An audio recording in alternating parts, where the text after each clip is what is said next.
Mr. Collins, so I think it's important, at least for me, I think we all care about our community and want the best. Because I've been fielding phone calls, emails, even while we're sitting on here. I'm seeing emails popping up on my computer and this computer, and it seems like that. I think everybody wants to be safe, and they want us as leaders to kind of step up. And that's what I think.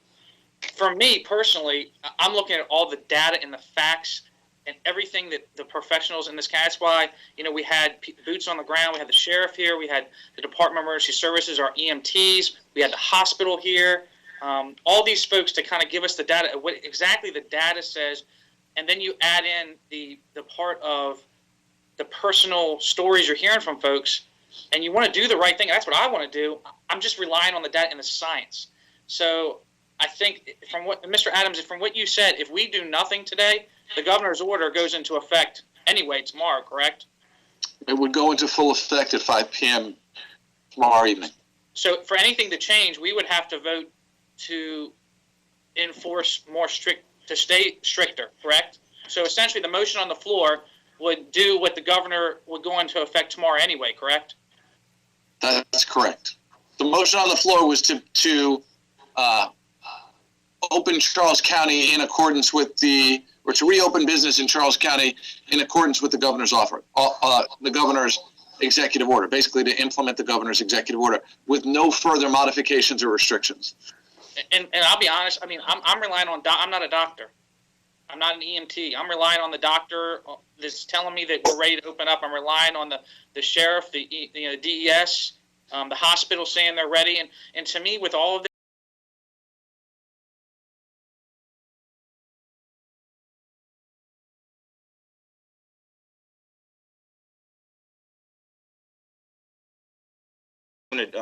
quickly.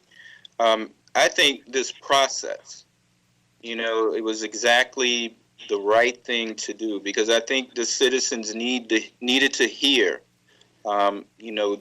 directly from, our stakeholders that are the experts as it relates to how we address this. I too agree. I'm convinced that the county has done an outstanding job in responding to this pandemic. But where I differ from you somewhat is I also recognize the confidence that we have in hearing those numbers is not necessarily a confidence that is absolutely reflected in our entire population. There are a lot of our citizens that are afraid.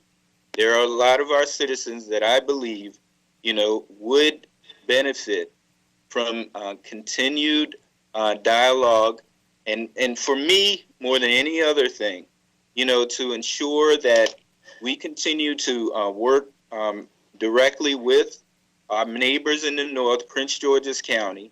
I think it would be useful for us, to maybe even consider the idea of just talking about the response as a region, and perhaps tying, our response, to efforts that are being set forth in Prince George's County. That doesn't mean that we're going to do whatever Prince George's County says to do, but what it does mean is we're looking at this from a regional perspective, because there is some potential impact. And so I'm only suggesting that, and I also think that it would be useful for us to look at, further educating our small businesses that would be impacted by this.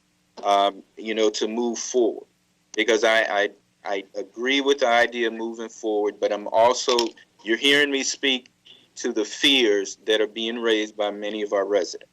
That's what you're hearing from me. No, and I think that's legitimate. I think everybody needs to understand, our families go out in this community, my children, my grandparents, so I fear the fears, and I guess my point to all this is we have facts now that have been presented to us, and it shows me that we've made progress. Now, in Prince George's County, yes, they're struggling. They're struggling, and I saw the map that Dr. Haft provided. And even in our county, I think there's different areas that, Commissioner Collins and I talked about this before. Some of the less dense areas aren't being as impacted as the density areas in the county, like Waldorf. But then you look in Prince George's County, it's the same thing. The more dense areas inside the Beltway are being impacted and further north. But when you talk about Clinton and and the areas at which border or Charles County, it's not as great. So it's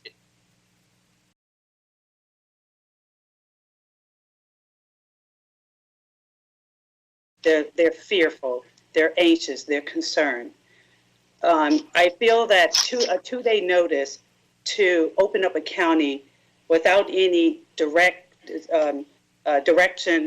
specific directions from our county government is probably a little bit irresponsible.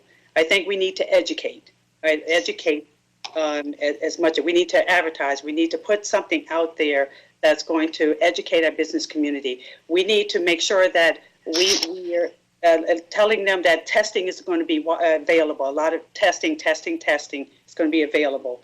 And these are things that we don't have in place yet. So the fear is going to continue. We're talking about regional. We have our regional neighbors to the north, Prince George's County, and we know that they're doing their best. And we know they're a hotspot, neighboring to Waldorf, neighboring to Bryan's Road. We know that these are concerns, and our community has a great deal of concern. And this is why I want to address this. We have, as a community, have a responsibility to our citizens, and I personally don't see a reason why a delay of 2 weeks. And I know the motion's on the floor, but I would ask my two colleagues who are voting to open it now to consider a delay of 2 weeks so that we can put these things in order. We can get education, we can get advertisement, we can get things out there to our community and our business community so that they'll know that they have our support. They have the community behind them.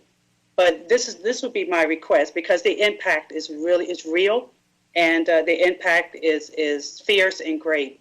That would be my request to the two colleagues that are asking to allow the county to open up tomorrow.